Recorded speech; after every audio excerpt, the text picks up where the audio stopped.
Hello and welcome to the Chattercade podcast, where, it's our review segment that we do every now and again.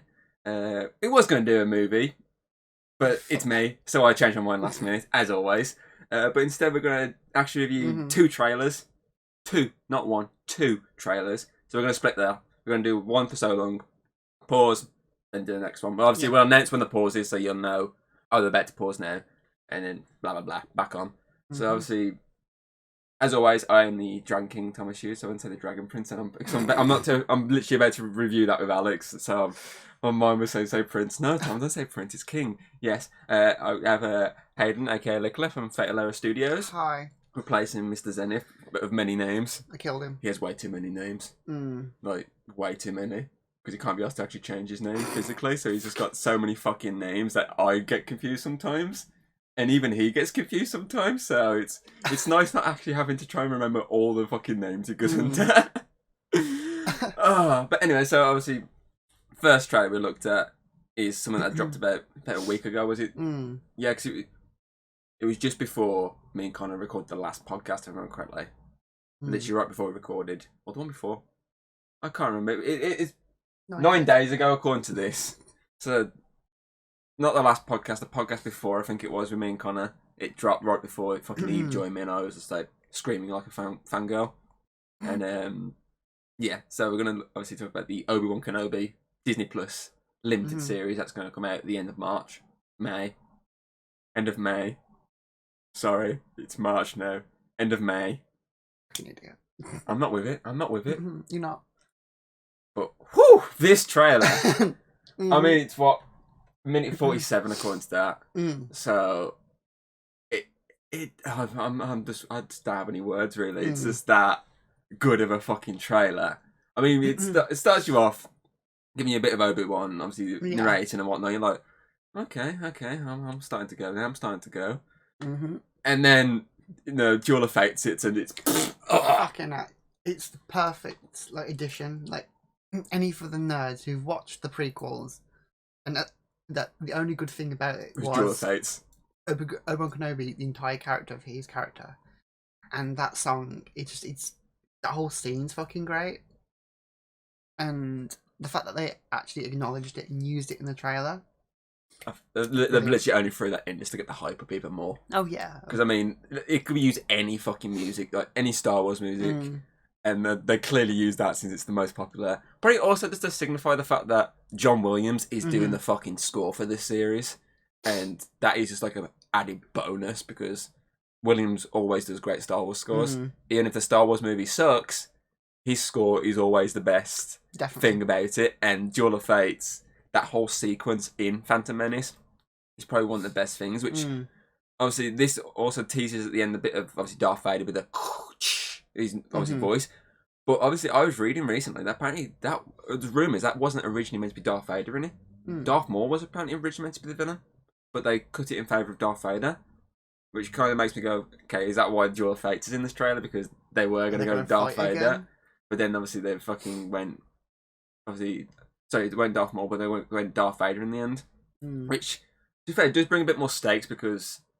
Obviously, the rivalry between these two, and it is going to be interesting to see them fight again. Yeah. So, for obviously pre-Luke being born, they fought when Luke's a bit grown up. So, it's going to be interesting to see them fight within the middle of this time gap. We know none of them are going to die, but it's more of which one's going to. It'd be interesting. I'm assuming it's got to be a draw, hasn't it? Because if you think about it, the first fight, Obi-Wan, he had the high ground, zoom, dead. Bye-bye Anakin, hello Darth Vader. Second fight, which obviously is technically the first fight you used to get to ever see if you watch the the original ones first. Obviously, Vader wins. Bye-bye Obi-Wan Kenobi. Also, Ben Kenobi in those ones. So it's got to be a draw, hasn't it? Because if you're building up, obviously, when you're watching, obviously, the whole saga, if you watch the, obviously, Phantom Menace, you go, okay, Obi-Wan's won. Not so Phantom Menace, like Revenge of the Sith. Obi-Wan's 1-0 up. Then you'll want to watch this and be like, oh, it's a tie.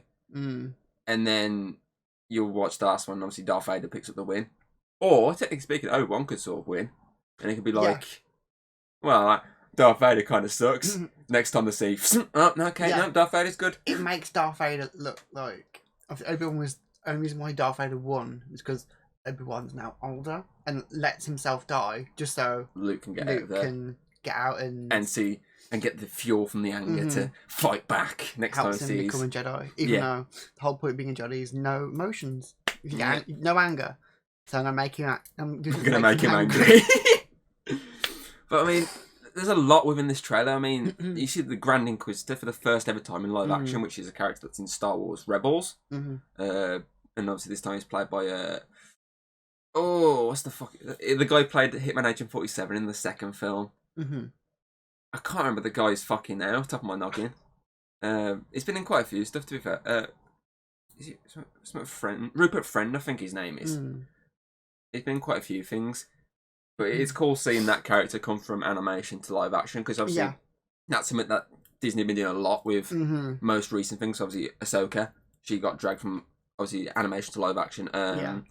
Bo-Katan got dragged from animation to live action. And obviously they're doing it with multiple other characters going forward. So it's really cool to see them actually bring a villain, obviously a Sith villain, into it. And it also kind of gives me a lot of vibes to the game, Jedi Fallen Order, because obviously you have the Jedi Hunters, obviously the ones who are after Obi-Wan. And that kind of reminds me of the game, since that's the whole premise of that, is Jedi Hunters hunting. They're hunting. Fuck, I can't remember the guy's name in that either. It's been a while since I played fucking... Useless. I think it's like 2019 that game came out. Is it Cal? I think it might be Cal. And not Kal-El either. You sure? Superman. It's Superman. Superman's a Jedi. But yeah, it's cool seeing that. And obviously I said to you, this is like a part of the trailer where there's a character in an alleyway with obviously one of the hunters, and it reveals a gun. And the gun just reminds me of Han Solo's blaster. And I'm just like, is this the young Han Solo again?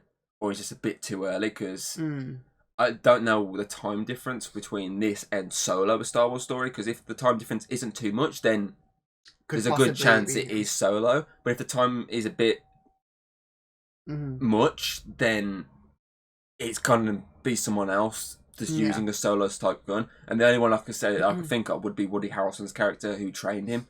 The only one, because obviously he's another one who just does the Western sort of thing. So that's the only one I can think of. But it's going to be interesting to see who some of these characters are popping up, because it is pretty cool as well that they brought back obviously the one who played the aunt and uncle in Revenge of the Sith. Yeah. Obviously, name's gone again from the back of my head.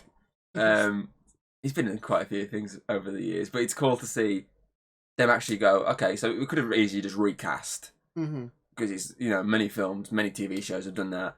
They've just recast someone later on.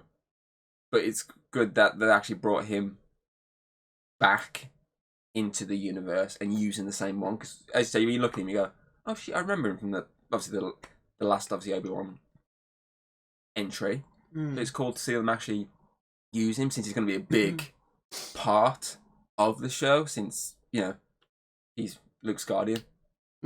And, we all know what happens to Luke's guardian in the end. Maybe we shouldn't get involved with Jedi. You seem to die either way. Yeah. But yeah, the trailer just has everything you'd want from a trailer to build you up to a character that you haven't seen since, 2005? Yeah. Is it that long?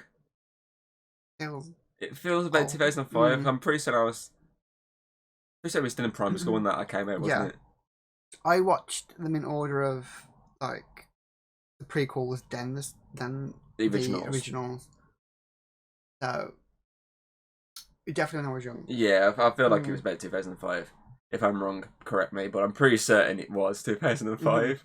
This feels that fucking long ago, but the fact that this is like a way of us hyping up a character that's been gone for so long that everyone wants back. Because obviously the only time you've had this character back is in animation, not voiced by Ewan McGregor. So to have him back for the first time in all these years, it's enough hype. The trailer is. It does enough to draw you in. I mean, as soon as the music hits the start, I'm in. So they go, that's fucking Obi-Wan Kenobi. Yeah. That's when you want to, like, it feels like there's no space between. Yeah. It's like it's just after the third film.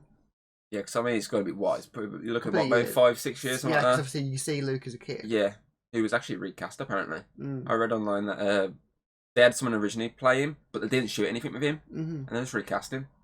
Apparently, they changed some story elements, and there's obviously went, yeah, no, we don't need you anymore. New kid, come in. I liked how the child Luke was mimicking pod racing.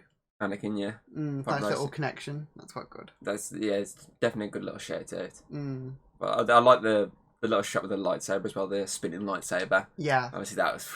I like a good lightsaber that's a bit different to like your basic bitch lightsaber, and I do love the one that's spin round because it's like, the fuck am I supposed to hit this?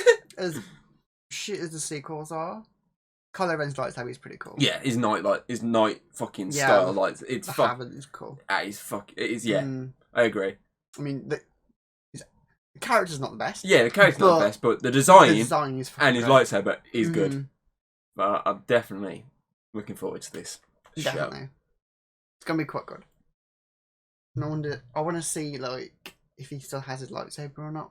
I want to see him use it fight someone with it. Yeah, I mean they've got to have him. They've got to have some they've got. From what I've read, he's going to fight Vader at some point. Okay. So I'm assuming that's going to be the finale. And Vader comes on, and he's like, Anakin. He's yeah. Like, Vader. I want to use it over the course of the episode, not just at the end. Like little tiny moments. Yeah. Like not fully use it. Like a quick block or something, like to save someone. To save someone or to open a door or something. Or cut open a door. Like classic. Like at the end. Oh, you mean the Disney Plus logo with the fucking lightsaber going across and then bink. Yeah, I mean whoever's doing that needs a fucking raise. Moon Knight. Bonk. Obi-Wan Kenobi. Bonk. Whoever's fucking making these intros needs a fucking pat on the back because you're fucking doing a good job. They know what they're doing. They fucking know what they're doing. I mean, roll on the end of fucking May. Almost say March again. End of May when this comes out. I feel like they missed an opportunity though of not putting it on May the 4th. They should have. What day is May the 4th land on? Let's have a look at my calendar on here. On May the 4th.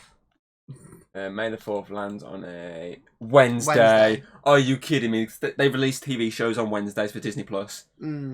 Are you kidding me that they waited? I think it's the 25th this comes out. So it's like, what? I bet you they actually wanted it to be on the 4th. But I'm guessing it's a kind of schedule problem. They couldn't. See, I feel like I think they leave a couple of weeks gap between the end of shows. I think Moon Knight ends around that point. Yeah. So they're probably leaving the gap. But I mean, they've missed a fucking opportunity, haven't they? There. It would have been perfect. That would have been so fucking spot on. Knowing them, they'll probably fucking throw a trailer out on May the 4th. That's what they'll probably do to make up for the fact that they could have easily released this show on an actual fucking Star Wars related date. They'll probably go, yeah, we missed the opportunity. Fuck it, put a trailer out. Come on, put a trailer out. Put a new trailer with different content. Yeah, the last trailer, and let's just plug Duel of Fates the entire time. Perfect. But I mean, I'm just really looking forward to see how they handled this, because Disney Plus have done a really good job in handling TV show versions. Oh my god, yeah. Obviously, I'm not obviously referring to Marvel, obviously other but shows they are definitely doing. Up there. But I mean, if you look at Star Wars has struggled with its movies as of late. Obviously, they had the original trilogy, which was really great. They had a prequel trilogy, which is a mixed bag. Then they had this Disney universe of sequel entries and prequels and that, and they've been a mixed bag as well. Because Force Awakens, good film, good nostalgic drawback. Last Jedi, mixed bag of a film. It had some elements that are cool, but there's a lot of elements in it. It's just like, Rise of Skywalker, the exact same scenario as Last Jedi. Some elements of it are cool, other elements are a bit shit, and they've clearly stolen the end fight from Avengers Endgame. This was ships. But then you have obviously entries like Solo, which I thought was actually surprisingly decent. I actually really enjoyed Solo. And then you have Rogue One, which I fucking love. I love Rogue One. I've heard that one was good. It's probably one of the best entries since the original trilogy. It's definitely up there with Empire for me. Rogue One is. It's so fucking good, which is why it's getting a prequel series with Andor later this year, which has already got a second series. So obviously, then Disney handle TV shows. They've obviously got Mandalorian and the Book of Boba Fett. Though Book of Boba Fett was a bit of a mixed bag, it still had a lot of really cool elements that were better than the films. Yeah. But Mandalorian is like Disney Plus's magnum opus. It is their greatest Oh my god, show they've got on there. Mm. I mean, I've got some. You can't see them, but I've got so many Grogus lying around the room. It's ridiculous. Yeah, where's Rogu? He's hiding currently behind Harley Quinn. But it was such a great show, and that showed why Disney should invest more in the TV side of Star Wars, because they can do a lot more.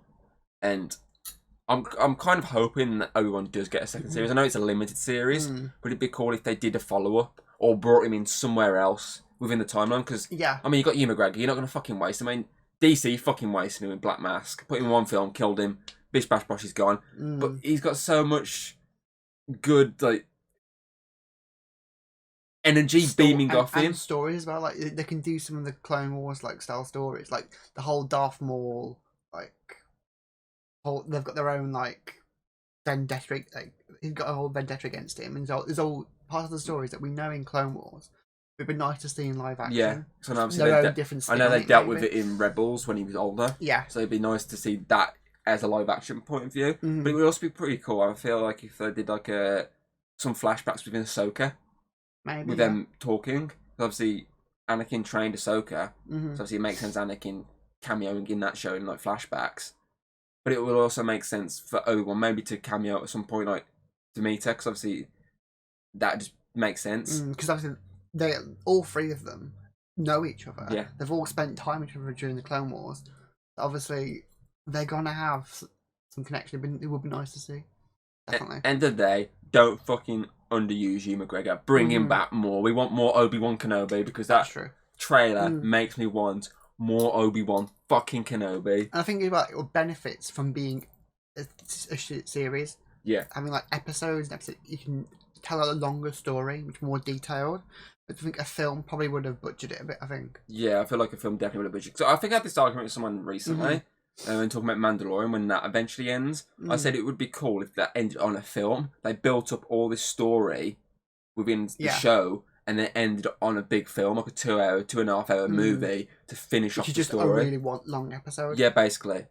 I said that'd be pretty cool, and obviously they were like, "Yeah, I agree with that. That's a really cool idea that they end on that." But I mean, Obi-Wan, a bit like with Hawkeye of Marvel, that could have worked as a film, but it worked better as a series because they're able to drag out the chemistry more. They're able to drag out the build up to the villain reveal, able to build up obviously Kate as a character across 6 episodes, rather than just go, okay, you got 2-hour movie, go build your character up. It works better, which is why I like that Disney are investing more in the TV show aspect of things, as well as their movies. They're putting as much money into the shows as they are with the movies, which is obviously why we get in 2 series of Andor, which is a prequel to Rogue One.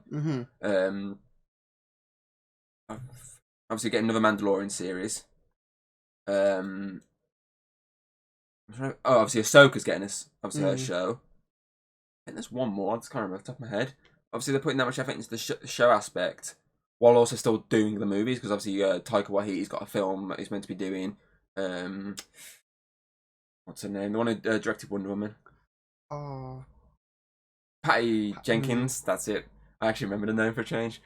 She's obviously doing a film. I mean, she dropped out of doing the Cleopatra movie with Gal Gadot to work on obviously Wonder Woman 3 and Squadrons, which is obviously based on obviously the X-Wing pilots. And obviously fucking Kevin Feige's producing a film. So there's a lot. They're still heavily working on the movies, but they're building up the hype with the TV shows, I think. Which is obviously the same because with Marvel, obviously in between their movies, they're putting out TV shows. So obviously this year, we still got Doctor Strange, Black Panther, and Thor to come. Yeah. But between all that, we're getting Moon Knight, Miss Marvel, and She-Hulk, and maybe even What If Series 2. So they're building up all these other characters that, yes, could get films, but it's better for them to have the TV show to drag them out a bit more, to get the audience a bit more groundwork. It helps used to them. The groundwork for the character.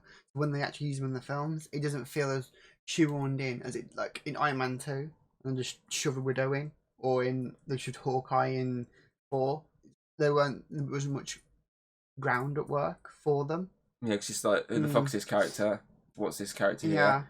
Same goes with Scarlet Witch and Quicksilver in Age of Ultron. Yeah. They just threw him in. They're there trying to explain stuff about him. He's like, yeah, what am I knowing about his characters though? And people only really loved Wanda, during WandaVision. So it's more of like that. They need a groundwork, and this is what's good for these, like Miss Marvel and stuff like that. It has that groundwork because they're not as big as characters like Iron Man, Hulk, Thor, Captain America. The characters that can instantly get introduced in a movie. And Ghost Rider, you can just shove Ghost Rider, and everyone knows who the fuck that is. You set a house on fire again, have you? Maybe.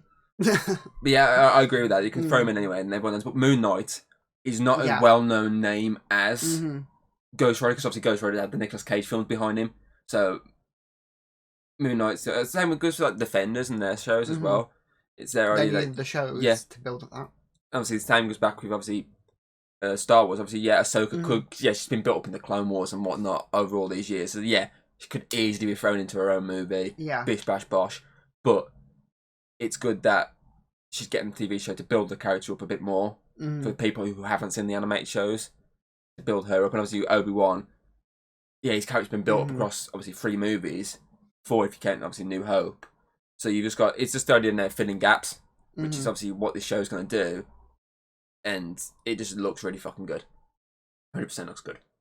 Definitely, I cannot wait to watch it. I cannot wait either. It's going to be so fucking good. Just for you and Gregor. He's like the only reason why I want to watch it. Exactly. That and John Williams' score. Those are 2 things I want to see about it. I can't wait. More content for him is the best. Yeah, more content, definitely. Okay, so we're gonna quickly pause, time out. Yeah. I'll beat him up. Yeah, I'm gonna come back with like a bloody die and everything, and then we're gonna check out the Miss Marvel trailer and talk about that. So give us 5 minutes. Pause. Okay, we're back. We just watched the Miss Marvel. So Marvel Studios Miss Marvel official trailer, Disney Plus. That specific one. 14 million views 3 days ago. So it's quite different, to be fair. I mean, it's obviously not probably their biggest number of views for like a TV show, but for a character that's not as big as the ones they've done so far, that's a decent amount in 3 days, personally. I mean, compare it to like the Moon Knight one. So that's just a little teaser one, that is. But still, I mean, let's have a look at the actual official Moon Knight one, which is down here, 30 million. And that was in 2 months, though. Yeah. So that's not bad for 3 days. Almost half. Very good. It's not bad for 3 days, but I mean, obviously, when I'm watching the trailer, I get a lot of Into the Spider-Verse vibes, especially the start with the comic. The dream sequence, even though that's not part of. I'm assuming there's something else going to be there within the actual episode, not Marvel Studios. Oh yeah. Because that'd be a bit weird. I could imagine that being the intro. I can imagine that being the intro. Like it's just like in Homecoming, where it starts off. Oh yeah. I can see it start off with just her in school, and then going into that. So there's a lot of Into the Spider-Verse vibe for the first say 30 seconds of the trailer, when it's obviously showing her like in a sort of like a not therapy, like a fucking counselling. That's the word. Is that not therapy? Might be therapy. You never know. It's like a school counselling. Yeah, school counselling. That's the word. American. Yeah, my mind just couldn't think of the fucking word. But yeah, it's obviously you get a lot of vibes from that from the get go, and obviously got that. I think they did the perfect choice of music in the background, the Blinded by the Light, because I mean, there's even when it even says Blinded by the Light, there's a scene when she's actually blocking light from her eyes, which is pretty cool. Because all the powers now is more about like more light based than obviously that's something you mentioned before, and obviously that's where it drew a lot of criticism when during production is the fact that she's no longer Inhuman, she no longer stretches like the Inhuman version, which you saw in the really bad Avengers game, or the animated Avengers Assemble show, or in the comics, or that secret animated film I did. That's weird. Like technically set in the same universe is weird. Yeah. But yeah, they fucking. Obviously, that's that whole criticism is the fact they changed that to just the light-based things. But me personally, I think it works. Yeah, it would have been cool to see the Inhuman version, but now she actually officially. There's a reason why it's not just like a fangirl thing of her being called Miss Marvel. Yeah. Because she has similar powers in terms of she's cosmic-ish, like her and Monica. Yeah. So it actually fits, especially since this is building up to the Marvels, obviously the next Captain Marvel movie, which is out next year, I believe it is. It's not going to look odd. Yeah, obviously in the comics it looks like that anyway, but it won't look as odd because all 3 of them have got cosmic-based abilities. And it gives her a connection. They're all different colours as well. It gives her more her connection to them, more than just she's obsessed with Captain Marvel. Exactly. So there is that aspect to this. Oh, 'Cause, yeah. I mean, the first you She's remember wearing she's wearing like costume. wearing the costume, obviously, and she's got a t-shirt of obviously three of the Wasp. It's Wasp. Is it Valkyrie? I think so. Yeah. There's obviously three of them on a shirt, and obviously they're like, "Oh, you got another Avengers shirt." That bit's confusing though. Why is Valkyrie wearing the Ragnarok outfit, not the white one? Because I remember it being dark. It depends where this is going to be set exactly, though, really, because They want no Ragnarok. Oh, good point. Because that's all Asgard. Unless Thor come back and started selling the rights to the images. I can imagine that. Especially Brothor. I reckon he spent his entire time. It's like that's how he funded his booze addiction in Endgame. Is the fact, and it's obviously his subscriptions to the internet, so fucking Meek and that can play Fortnite. It was just so he just sold the rights for the t-shirts. That's his t-shirt. He's made it. He's got like his signature on the inside saying Brothor. I wouldn't put it past him. I would not put it past him, but I mean, obviously it's pretty cool because obviously it's a coming of age story. Yeah. Which obviously is very similar to obviously with Spider-Man. Mm-hmm. Because obviously, I don't think any other Marvel ones have done this coming of age one yet, have they? Not really, no. Spider-Man did, but at the end of the day, we've seen Spider-Man live action before, so we've already always had these stories. But this is obviously that was their first full-on coming of age story since he's meant to be a lot younger and dealing with a lot more like actual youth stuff rather than like Tobey Maguire's which is dealing with being like a pizza delivery guy, like stuff like that. Whereas this is obviously going to be dealing with a lot more of her growing up, obviously dealing with obviously religion, obviously her family, and obviously just outside sources that are coming to get her basically, which is going to be pretty cool. There's like a whole bit of like her dreaming of this random guy. She's like seen like she's very like seems to be quite obsessed with that person. So it's like it adds all about that side of her as well, and it's all about her. And it's obviously it's basically it's like Spider-Man's story, but it's the female version. It's from her perspective, and it's different from her with her culture stuff. And I quite like how they're doing it so far, and the fact that they actually acknowledge that she's got a different religion than most of that heroes, but they haven't like just hid it away. They outright showed it and acknowledged it. So that's something that hasn't really been approached it in terms of Marvel. Their obviously MCU movies have not really approached religious aspects, and obviously this character is probably one of the biggest ones for having a lot of focus heavily on the religious aspects. So it's really cool that they've actually acknowledged this part of her life, and obviously that builds up into the coming of age story of her building up to be a superhero, to be Miss Marvel, ready for her meeting with Carol and Monica for the Marvels. So that's going to be pretty cool, and I do like the fact that the last shot gives us like a sort of hint at the actual comic accurate outfit with obviously the blue shirt, her actual outfit, and obviously the scarf floating as they're obviously mimicking the comic poster of her sitting on obviously the top of a lamppost. So obviously they don't show you the suit like they did with Moon Knight, where they gave you the suit look. They've just hinted at it from the obviously the behind shot, which is a good way of hyping up. Oh, cool! I want to actually see how this is going to look when she's. I mean, obviously you've seen leaked images online of sets and obviously in the suit, but we've seen like the on-screen version, because obviously the set versions and on-screen version are two different things, because there's obviously CGI aspects they always add to it to make it look a lot different. So it's going to be cool when they actually do reveal, more likely in the next trailer, a full shot of her in the suit, which is going to be pretty cool. Definitely. I mean, I like as well how it shows that for most of the like series, she's going to be wearing a cosplay version of Carol's like costume, and it helps with the whole fangirl aspect.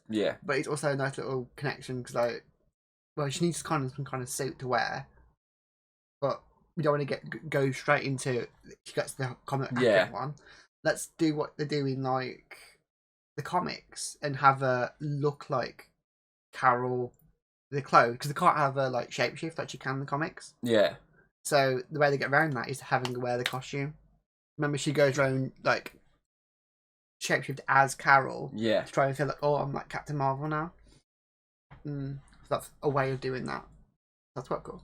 Yeah, it's definitely something that's intriguing, because obviously I mean, I played as a character in obviously the Avengers game, and Mm. obviously that does a bit of storytelling for her, and obviously we've seen her in obviously a lot of animated shows and whatnot. So it is pretty cool to actually get another new character introduced. And again, this brings us back to what we was on about earlier on when they're saying that it could do like a Miss Marvel movie, but it's going to work better as a TV show because they can build up her character a lot more, an actual coming of age story, to then build her up into the movie. Rather than just straight up get a movie. Yeah. Because I feel like a TV show is probably going to be more of a hit than the film. Because, especially for new characters, I feel like ones that aren't...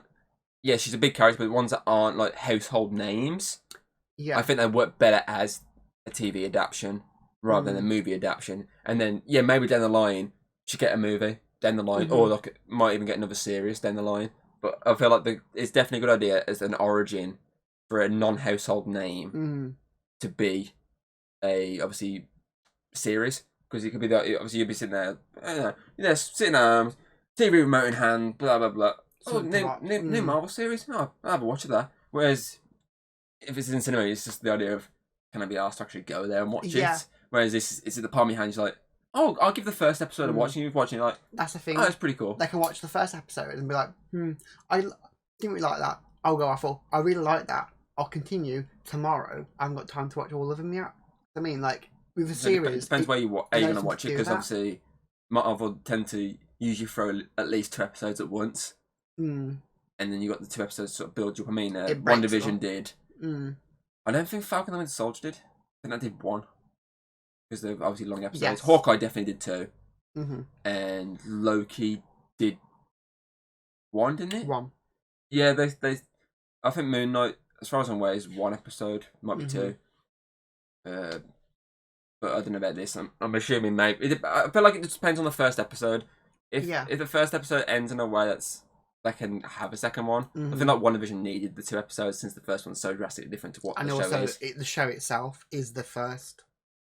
Whereas obviously Hawkeye is more the fact that they don't really interact till episode 2, so it's the idea of just put it out there so they can actually interact.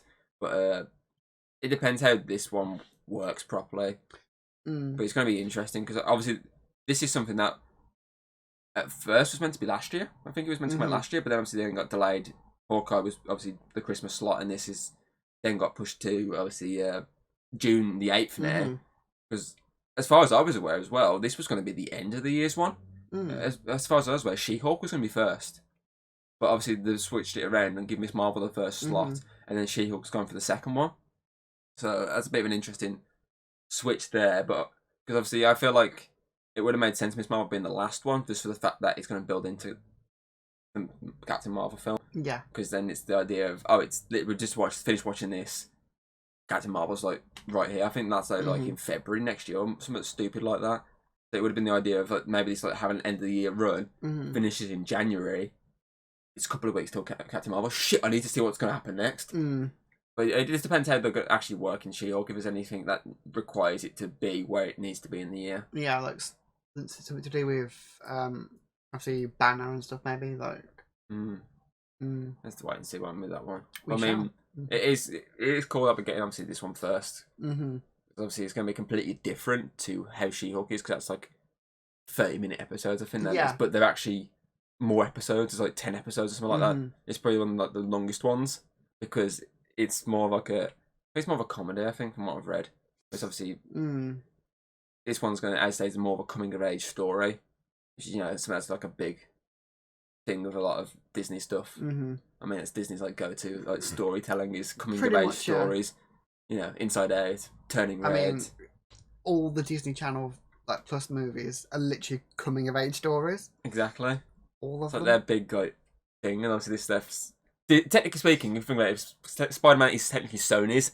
This is Marvel's, like Disney Marvel's first attempt at it. Because obviously Sony was, half in on that one, so you can't really count that as a full Disney Marvel one. Whereas this is a full Disney Marvel coming of age story, and I'm interested to see how it's going to work. I don't know how many episodes it is. I don't know if it's 6, because I'm assuming it'll be 6. Because most so far have been about 6. Apart from obviously WandaVision, which needed the first few episodes to dick around a bit. Yeah. And obviously She-Hulk, it's the exact same with that. It's obviously going to be a longer series, but their main, obviously, story-driven ones, without the dicking around and whatnot, they're usually 6 episodes. So I'm assuming this is going to be the same. It might have a bit more because it being like I said, because of the whole kids side of it as well. There might be a few more like I said, dicking around episodes, more fun episodes to add with the more drama and. So I reckon the first few are going to be a bit more obviously dicking around with a mix of drama in there. So it's going to be the balance between the laughing and the actual seriousness, and then obviously the back end of the show is going to be more when she's fully a hero, dealing with the villain or villains, because obviously there's a shot where like some cars pull up and the people are getting there, and you're like, they're clearly the villains of this. Oh, definitely. You know what I mean? Who pulls up in like obviously black SUVs and just climbs out? I mean, that shot. Well, it is America. Well, it is America. It's just the shot though, the sort of seeing feet step out, and then obviously it all kicks off. Then that shot there makes you go, I'm assuming these are the bad guys of the show, the villains. So it's going to be interesting to see how this does, because obviously this is obviously their way of building. Like I say, building up to Captain Marvel 2. So if this fucks up, then it's going to have a big fucking effect on Captain Marvel 2. Because if this really badly fucks up, it's going to be like... Because obviously, Captain Marvel 1, the first one, I enjoyed it, but I wasn't as big as a fan because I thought the villain aspect was really bad. I didn't like the villains. But it was still a really fun movie, thanks to Sam Jackson. Yeah. So if people go into that with that mindset of, what I've got, and then this fucks up really badly, then it's going to really have a massive effect on Captain Marvel going... We've got higher hopes for it. I've got high hopes, definitely. I've definitely got high hopes, because I mean, that trailer looked really really fun. Yeah, what we've seen... Really dramatic, and it definitely drew me in. Obviously, we haven't seen anything on She-Hulk yet, so I can't really say like comparison between the 3 Marvel shows at the moment, but obviously Moon Knight, which is literally around the corner, I'm definitely looking for that to the most, just because Moon Knight's a cool character. And... It's just Marvel's Batman, really. And it's pretty cool to see Oscar Isaac hopefully redeem himself after the Poe fuck up with the last Star Wars movie. Plus, it's just going to be interesting because Ethan Hawke's a villain in that show. And I love Ethan Hawke. So it's going to be pretty cool seeing him in that. But I love, obviously, there's the whole Egyptian side to that, which is going to be pretty cool. But obviously, this is She-Hulk showing any sort of thing apart from a little glimpse. This obviously is going to be... I'm looking forward to She-Hulk as well, because of the actress. Yeah. She was an Orphan Black, wasn't she? Yeah, but this obviously is going to be the second biggest one for me. But obviously, if they drop a She-Hulk track, I'll watch that and be like, okay, no, I'm liking this more than this. But I feel like what's going to be cool with this compared to, say, like She-Hulk, is the fact that just like Moon Knight, there's not any one in it. Obviously, Moon Knight has more of an element of not referencing Avengers and whatnot, whereas this obviously is fully referencing an Avenger. Yeah. But obviously, She-Hulk's going to have Hulk in it. An Abomination, that it's going to have well-known characters appear, but obviously this and Moon Knight aren't, as far as I'm aware, unless Carol cameos at the fucking very end and we're like, hey, hey, Kamala, you got something for me? Something tells me she won't show up at the end, but she'll be like a little like at the end sequence. There'll be like her either like seeing on the news, like there'll be something like you won't meet her, I don't think, but she'll at the end know someone's. I could pull what the I could pull one of those moments from obviously Spider-Man. Obviously, maybe she's like standing outside, like it feels like rumbling sounds. She's there, and she looks around. And you see like a light coming down from the sky, and she just goes, "Holy shit!" That would be like a really fun ending. I'd be there fucking pissing myself laughing if that was the ending. Like you don't fully see Carol, you just see the light. You haven't actually got to see her. That'd be even cooler. You saw the light, so. And then next minute you see like another light appear, because obviously Monica, you see both lights, she's like, holy shit, and then it just ends there. That'd be quite a fun ending. Like it definitely feels like it's going to be like a fun show. I feel like it's definitely going to be like Hawkeye fun. Yeah. Because obviously WandaVision, had the fun early on, but it went really fucking dark. Falcon Winter Soldier was more dark than fun. Loki... Yeah, it was a little bit funny in there, but it was a bit more serious, because obviously it was dealing with a lot more dark aspects. And then Hawkeye was a mixture of fun because of the fact that it's Hawkeye and Kate Bishop. than it was dark. Because it had a few dark elements. Obviously, Hawkeye dealing with obviously the loss of his hearing. Obviously, the loss of Natasha. His family in danger. In fact, Kingpin is the villain of the show. Yeah. It was dealing with those sort of aspects. When you've got Yelena, Kate, and Clint, you're going to get some comedy. It was definitely was the balance between comedy and drama, which I feel like is what this is going to be like as well. It's definitely. I feel like it might have a bit more comedy because it's a kid. It's a coming of age story, so it's going to definitely have that more comedy. But I feel like it's definitely going to have the more darkness, the fact that it's dealing with a lot more serious subjects than what Hawkeye was. So I feel like this is going to be like more of both elements than Hawkeye. So Hawkeye was a taste of what it's going to be, and I feel like this is going to be more both. It's going to be like if Hawkeye was the starter, this is the main course.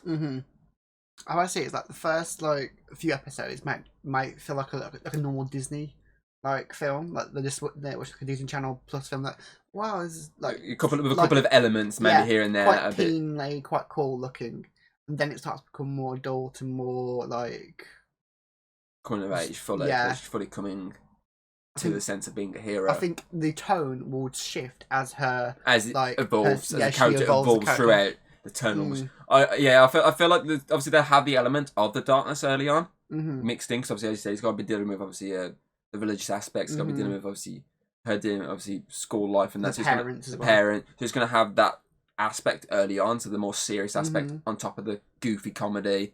You know, Into the Spider-Verse, bubbles in the head, devil horns, stuff like that.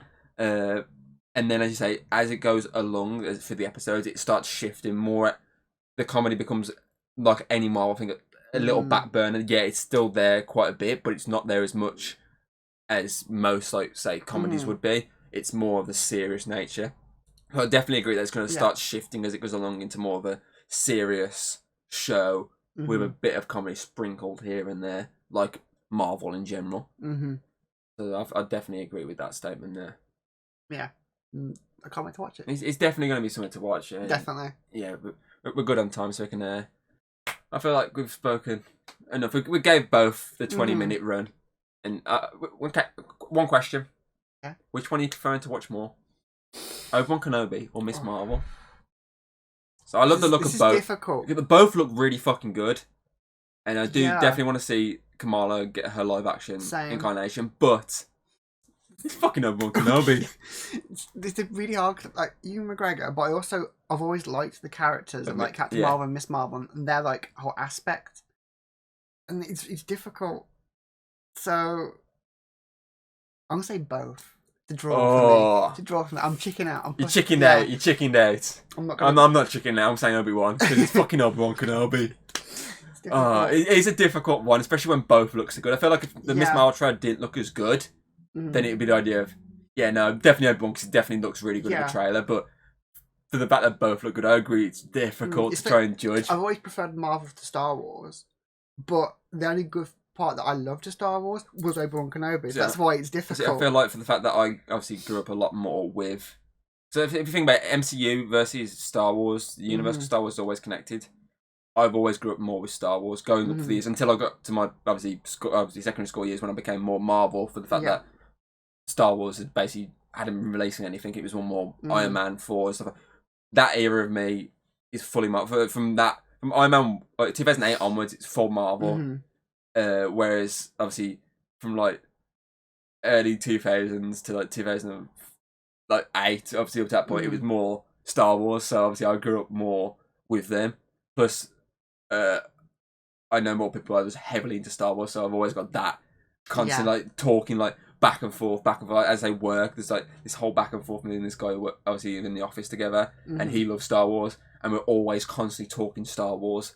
So it is definitely a difficult one, but if it wasn't for everyone looking so fucking good, and the fact that Ewan McGregor's it wasn't in it, then definitely Miss Marvel would definitely take the win there because it looked really fun with a trailer. But Ewan McGregor's fucking Obi-Wan Kenobi. I've got to. I personally have to give it to Obi-Wan just because it looks so good. Plus John Williams is doing the fucking score. Of course, I got to give it. The guy did fucking Jaws. The guy did Jaws. My God. I had to give it. You planned it. I did. I've also got the anime. It's all, well, Japanese aspects. Oh my god! Wow. Spoiler. Not like we're going to record your show next. Anyway, yeah. So put in the comments below your thoughts on both trailers. Which one you're looking forward to the most. And just any comments that you want to talk about in terms of the trailers, like anything you spotted that we didn't spot and you want to point out, go for it. Just want to call him a knobhead? Go for it. Yeah. I will. Yeah, well, you just basically did, so, you know. And yeah, obviously, next week, Connor's back. Don't know what topic we're doing then. Hopefully, it will not be another random episode. I'll actually try and think of a topic, so there is that. I'll explain that to you in a second. Oh, God. But yeah, I hope you enjoyed, and we'll see you on the next episode. Yeah. Bye. Bye.